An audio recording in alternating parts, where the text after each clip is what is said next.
No one elected these companies to pull the strings of American life. They act like the 5 wizards of Oz. Today we begin to pull back the curtain. If our democracy is going to survive, we must stand up to these technological oligarchs. We must keep Facebook, Twitter, and other unaccountable big tech companies accountable here in the state of Florida. They control our personal information, our photographs, videos, online relationships with our friends. Today we're announcing a proposal to make sure that these actors won't go unchecked here in Florida anymore. Social media companies want you to believe that they have your best interests at heart, but they are out for their bottom lines, their best interests, and their ideas. Big tech firms have evolved into a kind of modern-day public square. And in doing so, they have access to private information and the ability to exercise control over individuals' free speech. Their elusive standards, secret protocols, and mysterious algorithms are being used to manipulate discussions in that public square among our people, our citizens. And during the pandemic, as people have moved their discourse and interactions more and more online, big tech giants remain unaccountable for their actions, accountable to no one. And they don't follow any rules or standards, and if they do, they surely don't share them with you or with I. With our proposal, we're going to bring into the sunshine what I call the 5 families of darkness: Facebook, Twitter, Google, Amazon, and Apple. They are the big tech giants that are leaving users in the dark. With our proposal, we are pushing the barriers to finally call out their convoluted and inconsistent standards for censoring, banning, and deplatforming. We're saying no more to secret algorithms that provide no way for consumers to opt out. We won't let them continue to pick winners and losers among established news outlets and qualified political candidates. They can't keep frequently changing their terms of use without the consent of the user. And their antitrust ways of controlling the price in the marketplace for advertising on their platforms are coming to an end. The governor mentioned at the turn of the 20th century that it took a Republican president to push back on monopolies in order to break them down. Now it will take a Republican governor and a Republican-led legislature to do the same. Florida is taking back the virtual public square as a place where information and ideas can flow freely. We are demanding transparency from the big tech giants. Under our proposal, users will have the rights to their personal opinions and how their discussions will be handled. They will receive a detailed explanation and written notice after being deplatformed or shadow banned. And they will be aware of the algorithms used and how their posts and other users will appear in their news feeds. We will no longer allow those content moderators to stay in the darkness. These are basic transparency measures that should have been provided on day one by the big tech platforms. Today, we join as we declare that Floridians take back control of their big tech and social media giants and hold them accountable. Today, we stop the insanity of censorship and secret algorithms. I'm proud of the leadership of the Florida House and our friends in the Senate and the governor on this topic. As we begin to tackle this issue every day, the message to Floridians should be very clear. We will no longer allow this to happen. We are now here for you to push back, to bring these secret algorithms, secret shadow banning policies into the sunshine.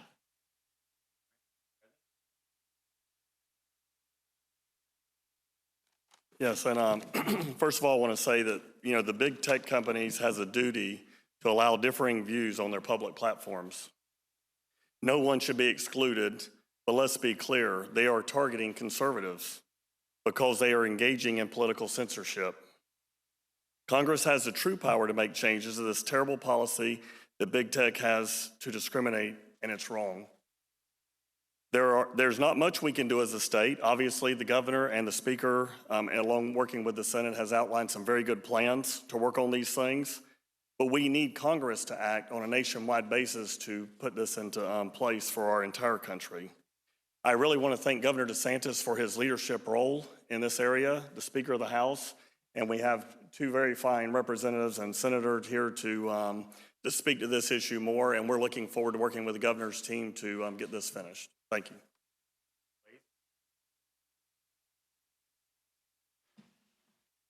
Thank you, Governor, and good morning, everyone. So first, I would just want to thank the governor for his leadership on the issue. I thank you for everything that you're doing in this space. I want to thank the speaker for allowing me to usher in this piece of legislation, what I think is very important. I look forward to working with President Simpson, his leadership, and with Senator Burgess on getting this done. I believe that this is an important piece of legislation for numerous reasons. This issue, I've been talking with the speaker well before the last election, and he expressed an interest on putting a clamp down on these monopolistic behaviors of these big tech companies. And I think it's at the point now where Floridians are getting hurt. They're being put at a disadvantage. And I think we as a state need to step in and do something. So to give you some anecdotal evidence, for those of you who follow me on Facebook, not necessarily Twitter, my constituents are on Facebook and I communicate with them via Facebook. I posted the other day, I made a graphic when Hernando County was getting ready to allot 1,500 vaccines and people had to call and make the reservation. So we made a nice little graphic, we posted it, and we were expecting the post to just blow up. A lot of shares, a lot of comments, because we know of the demand for the vaccine. And most of the time when I post on Facebook, there will be hundreds and hundreds of likes, hundreds and hundreds of interactions, comments. But when I posted this, there was, I think, 2 interactions, and one of them was a share. So the information was not getting out. So this is a situation where my constituents, and I'm sure it's not just me, are being put at a disadvantage with something as important as COVID-19 vaccinations. So why does this matter?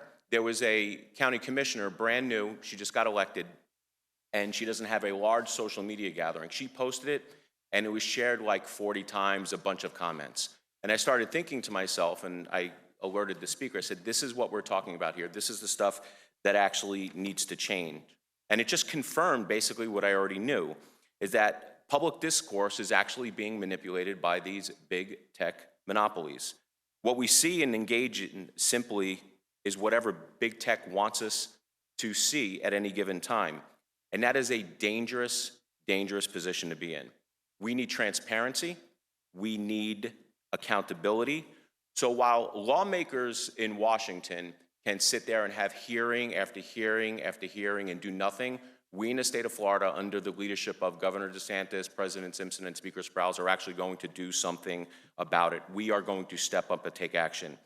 The one thing that got me really fired up is when Twitter took down the article for the Post, for the New York Post regarding the Hunter Biden story. And we started saying to ourselves, if they can do this to a reputable news source such as the New York Post, they can do it to everyone.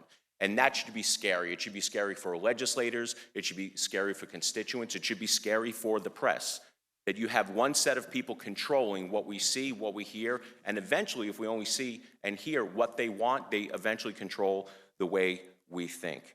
But the thing is, we don't understand how or why. What's the reasoning behind it? We don't understand their algorithms on how they're making the decisions, and if it's an algorithm in itself. It may be a person behind the desk making these decisions. So today's press conference and our actions in Florida is not about regulating businesses.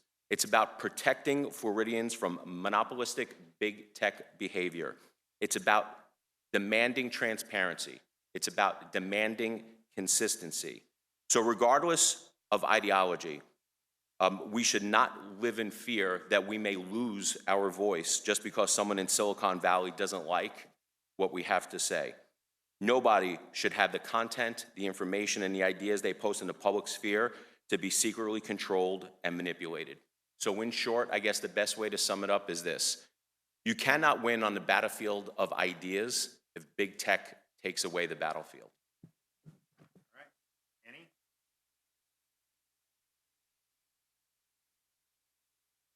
Good morning, everybody. It's an honor to be able to stand here with the governor, the lieutenant governor, Speaker of the House, the Senate President, and my colleague and friend in the House who we'll be working with on this important issue, Blaise Ngolia.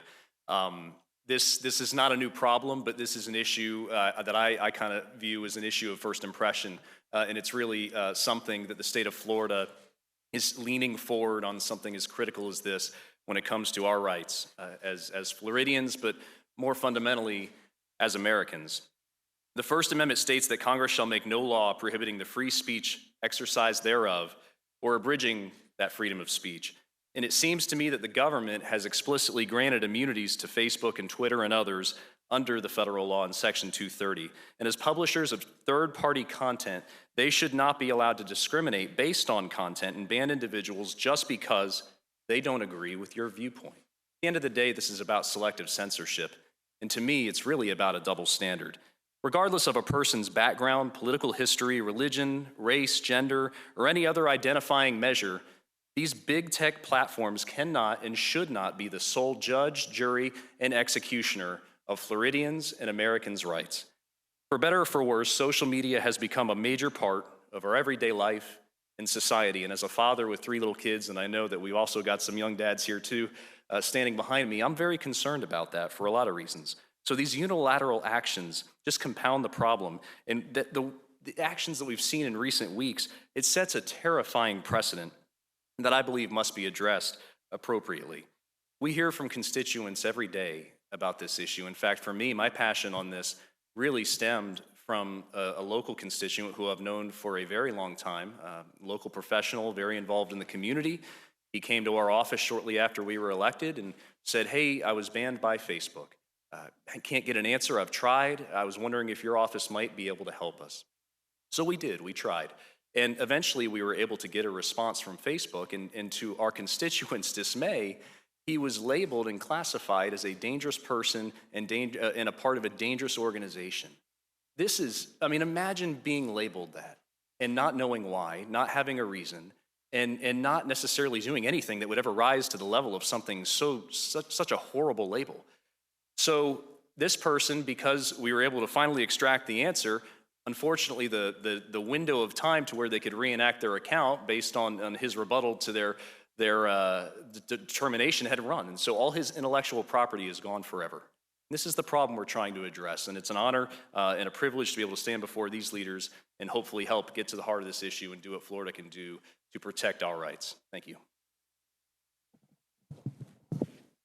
I want to thank the legislators, and some of this technology, I know we've obviously raised a lot of concerns about, but it should be said, some of this stuff has really been great for a lot of people. I think back when I was deployed in Iraq in 2007, that wasn't exactly the technological Stone Age, but if I wanted to communicate with someone back home, I could send an unclassified email, I could take a satellite phone, go in the middle of the desert, get a good signal, and maybe make a call, and there were some other ways, but now you think about it, you could be halfway around the world or on the other side of the country. You can call your family. I could see my kids. If I'm in Miami and Mamie's going to go to bed, I can say goodnight to her on FaceTime. And there's ways you can share things with people that if you're doing something special, you post the photos, whereas before you'd have to mail photos out to people. So there's a lot of really, really good things. People are able to connect in ways that they haven't before. But we also have to just recognize, have these platforms contributed to more maladies in society like human trafficking, child pornography? Absolutely. Have they contributed to things in school with kids like bullying? Absolutely. Have they contributed to the coarsening of American discourse and culture? Without question. So these are really significant issues that society has to grapple with. We're looking at protecting privacy. We're looking at protecting people from being censored and deplatformed, and we're looking at protecting people from big tech election interference. Those are really the 3 overriding issues. And I would say there's been a lot of talk about censorship today. They may come after someone that thinks like me. Tomorrow, they may come after someone that thinks like you. Mike. Governor, are you afraid that this news conference will be censored, and what impact can one state have? Well, I think Blaze had mentioned he put out the thing about the vaccine and didn't get it. So we put out a video about a vaccine update, I think a couple weeks ago on Twitter, and it was flagged for sensitive content. And I'm like, how is that sensitive content? I think we said we got this many vaccines, we're expanding this many sites, here's what we're looking to do, and they flagged it. So some of this stuff is incredibly arbitrary, and what happens is when they have such a hold on the public discourse, you then rely on some of these things to do communications, and that stuff can be really truncated just at the whim of somebody who's in Northern California, probably has some pretty different views than most Floridians do, and that's not a good situation. So we think this will be, we're going to put it out. We'll see if there's any type of stuff. But let's just be clear: Florida's leading in terms of the states, but this is not an issue that other people are not concerned about in other states and in other countries. You look at Poland, you look at the European Union, people are understanding this is something that we're going to have to grapple with, and we got to get it right. And my view is, let's protect Floridians, protect their privacy, protect them from being deplatformed or censored, and protect them from having their elections interfered with. And I think if we're looking at it through that lens, I think we can get a lot of support for it. Twitter deplatformed the president because they said that his statements incited violence. Yeah, but they leave Ayatollah Khamenei up to say, kill all the Jews. Give me a break.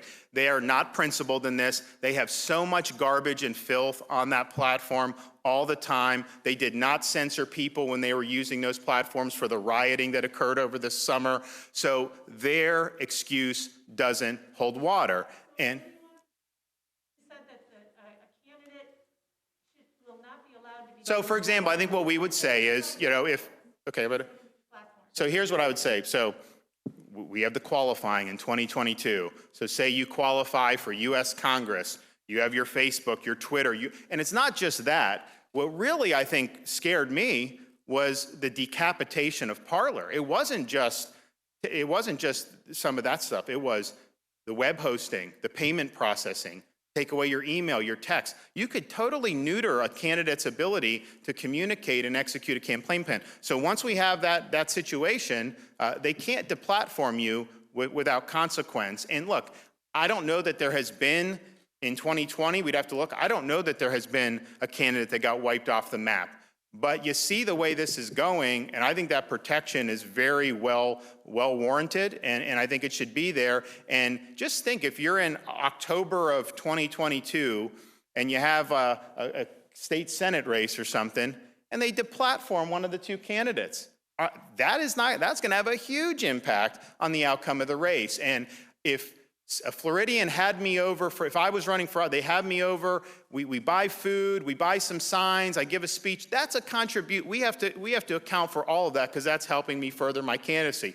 But yet they could potentially deplatform the opposing candidate, they could suppress the message, and that's just something that is somehow okay and free from that. I don't think so. I think we need to hold them accountable. We see that there's no requirement for those that are posting on the internet to have any kind of regulation or any kind of, accurate portrayal of events.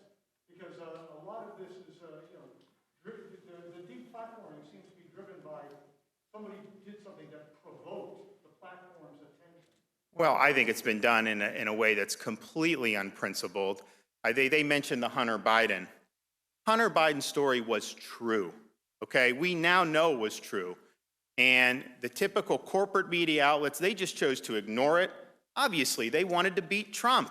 They had a view on the election. They didn't want to give it any air. So we rely on social media to go around that, not let corporate legacy media outlets control the discourse and let us speak. So you had the New York Post to run it, and you couldn't get any traction. You couldn't get any reach on it because big tech put their thumb on the scale. So that was true. What they said at the time, it's a conspiracy, or it's based on hacked information. Are you kidding me?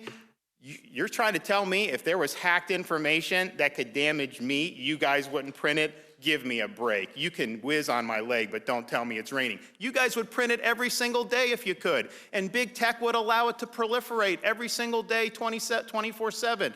So it's not being done on a principled basis, and it's not.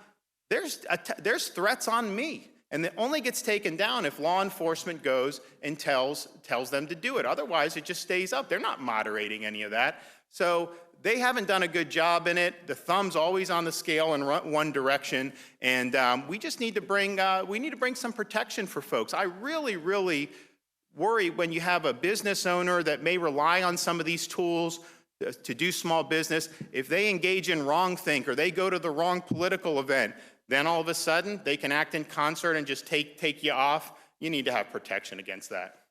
I did want to ask about the Johnson & Johnson vaccine. Obviously, we know that the efficacy rate is a little lower than what some people were expecting.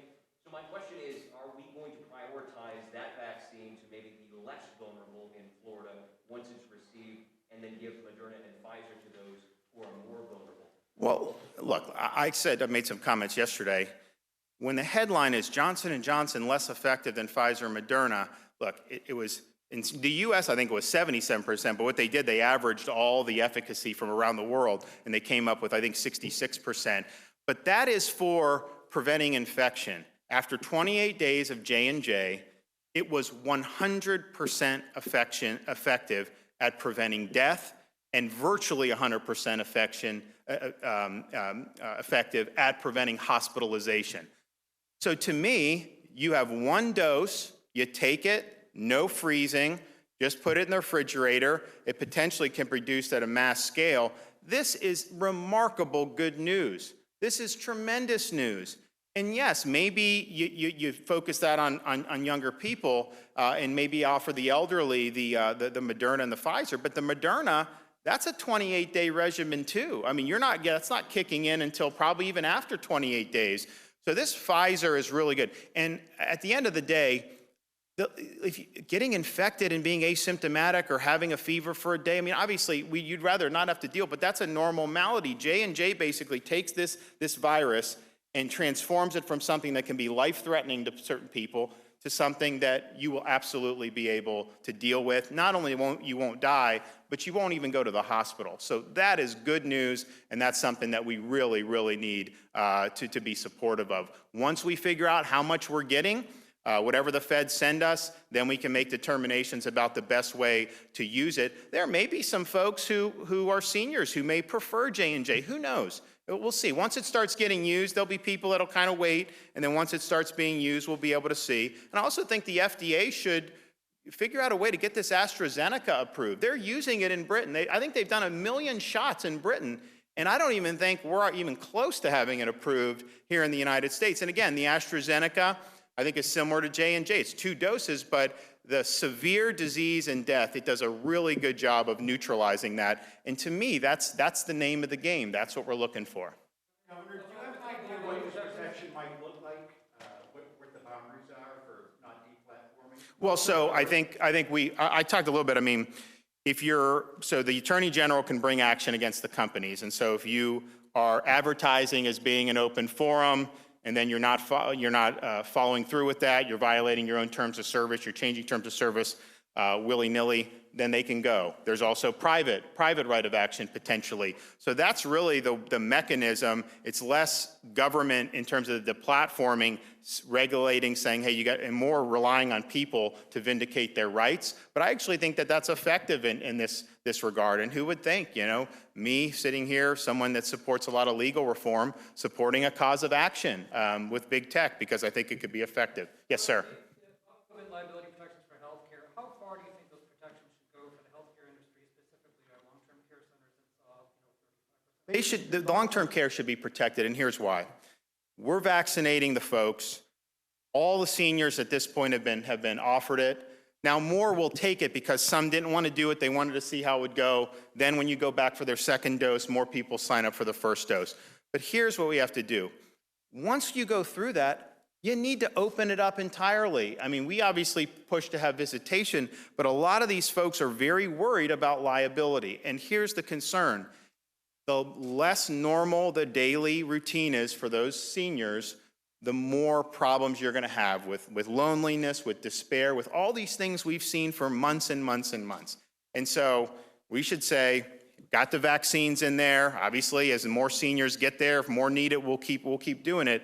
But they need to feel comfortable returning to normal, because that's what's going to protect the psyche. It's what's going to protect people's quality of life. And we obviously are trying to protect their lives, but not just that. We're trying to make sure their life is still worth living. And it's been a very big struggle. I think they have done better in the last 4 or 5 months in terms of doing a little bit more. But you go in there, I mean, there's a lot of mitigation that's still being, and I'm not even criticizing it. I mean, you got to protect people, but I just don't want them to say, well, we can't do all this stuff because we're scared of getting sued. I mean, the fact is, now that we have the vaccines in there, those have been offered. I think we need to give them every protection to return to normal, and I think that would be really, really good. Divest the tech stocks. What's that? The call to divest the tech stocks. Is that on the table for you? Well, I said I'm willing to look at it, but the issue with that is That does not protect Floridians. It really just is them using their stuff. We've tried not to get involved with what they're doing. Obviously, in exceptional circumstances, when you have someone discriminating against Israel or you have some of these hostile actors, we've looked to do it. So I'm open to it. I'm open to seeing what it would mean. But I don't think that would markedly change the behavior of big tech at all. I mean, these are really big companies. I don't know how much is invested there. I'd like to look at that report, but I got to imagine that they have market caps that this would be a drop in the bucket for. We got here on basically part of what happened in the deplatforming of the president was basically a series of comments over 2 months where he was questioning the validity of the election. He referred to some of the people that stormed the Capitol as patriots. And I've not yet heard you say one way or the other, A, did the president bear any responsibility for what happened at the Capitol? And B, do you agree with the president that the election was stolen from him and that there was widespread fraud? So here's what I would say. How many people tweeted in 2016, 17, 18, 19, and 20 that Russia stole the election for Trump? That happened every day, thousands of times a day. Nancy Pelosi said the election was taken from us by Russia. Did any of those people get deplatformed? I don't remember even anyone calling for them to deplatform. Now, obviously, the collusion was a conspiracy theory. It was not based in fact. They did an exhaustive investigation, found squat, and yet that was common practice to be able to say that. And so to not deplatform some, but then to deplatform others when they're making claims, I just don't see how that would be there. But those claims of collusion were amplified by big tech. They were amplified by social media for years. It was the dominant point of discourse in our country, and it was without a factual basis. And so it's not a heads I win, tails, or heads you win, tails I lose situation. If you're going to have one standard, then that'd be one thing. But I think that's the problem. This is why the Founding Fathers felt the need to do the First Amendment. Because, you can sit there and look at speech, and there's some speech that definitely provides no value. Some speech that could even be harmful for society. But who gets to make those determinations? Who gets to draw that line? And when you're somebody that's perched in Silicon Valley, and you're woke, and you believe George Washington and Abraham Lincoln should be removed from the schools, and you have all these different views, you're not someone that's going to be a referee, just as I may not be someone that would referee speech that you think would be important. That is the problem with all this. It can't be done in a principled way, and it's going to be done that exhibits the bias of the people in Silicon Valley. Those folks will take some questions if you want. I got to go back and work on it. You didn't answer the question as to whether or not you believe the election was stolen or whether or not the president bear any responsibility for what happened. That was the question, sir. Will you say what this